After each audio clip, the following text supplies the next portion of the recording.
Good morning everyone. তো আর একটা নতুন ব্লগ তোমাদের সাথে শেয়ার করছি। তো সকালবেলা উঠে পড়েছি, এখন হচ্ছে বাজে 10টা মতন। আর উঠি একটু ফ্রেশ হয়ে নিলাম। আর আজকে তো রবিবার, তো কাজের তো অতটা চাপ নেই। তো চাপ নেই আবার আছে, ওই দুটো মিলিয়ে।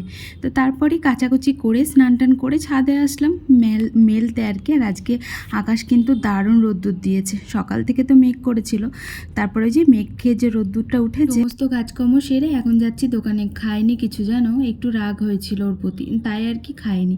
আমি খাবারের উপর বেসিক্যালি খুব একটা রাগ করি না, কিন্তু আজকে খুব রাগ হচ্ছিল, তাই আর কিছু খাইনি। আর এদিকে দেখো এখন লাগানো হবে একটা পর্দা দোকানে, যার জন্য ওটারও মাপজোক নিচ্ছিল।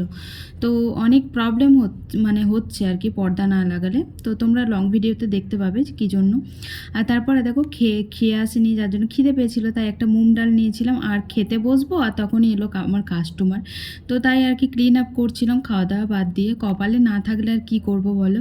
তো যেদিন মুড খারাপ থাকে সেদিন সব দিক থেকে খারাপ থাকে। তারপর দেখো যেই না ভ্যাক্সে বসেছি অমনি ভ্যাক্সে জল ছাড়ছে, এসি ছাড়া তো ভ্যাক্স হচ্ছে না। তাই আবার ওদের বাড়ি এসেছিলাম ভ্যাক্স করতে, পাশেই ছিল বলে অসুবিধা হয়নি। তারপর আমাকে 2-3 বার আপ ডাউন করতে হয়েছে, কারণ দোকানেও কাস্টমার এসেছিলো। তো তারপরে এই যে দোকান বাড়ি দিয়ে এখন চলে আসলাম বাড়ি। আর রডটা হলো না ঠিকঠাক মতন, যার জন্য বাড়ি নিয়ে আসলো, ওটা কেটে আবার লাগাবে।